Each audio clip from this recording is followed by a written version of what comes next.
And North Korea testing more missiles over the weekend. Vice President Mike Pence is responding with a warning. Tensions continue to rise throughout the region. Our international reporter Claudia Buccio is here with the details. Claudia? That's exactly right. The tense relations between the U.S., North Korea, and China continue to escalate over the fear of a nuclear war. North Korea's UN representative has unleashed a series of threats towards the U.S. The DPRK policy to consistently keep tactical nuclear weapons that deployed in South Korea. And the third, to launch the independent military action aimed at beheading the operation against the leadership of the DPRK.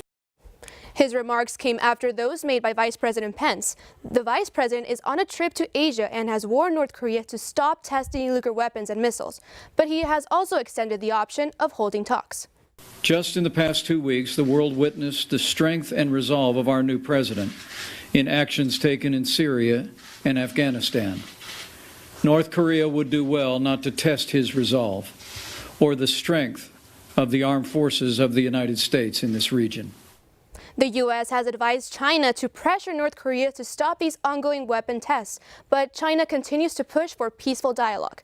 The U.S. has offered better trade deals if China agrees to take action. Since the nuclear issue broke out, China's efforts have been clear for all to see when it comes to promoting the denuclearization of the peninsula, pushing all relevant parties to resolve the issue through dialogues and consultations, as well as preserving peace and stability in the region. As of now, the conversations continue between this critical triangle of power. China is adopting a soft approach as mediator between the U.S. and North Korea. The president of Turkey says his country voted in favor of an expansion in presidential power.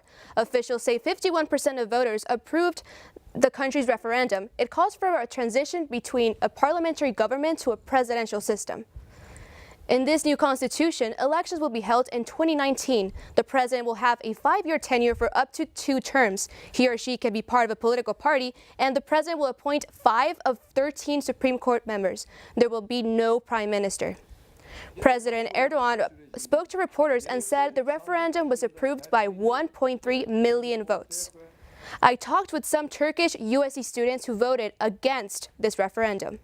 I can't feel I'm supported in my own country. I'm always feeling like I have to feel against this. People who voted for yes basically voted yes because of fear, and because all the economy is going bad. The terror attacks was on a rise that I never seen before. Some of my friends, they were so sure about that the result was gonna be no, but recently there are some videos released that the election was cheated. Some people they stamped yes onto empty votes and put them back in the envelopes.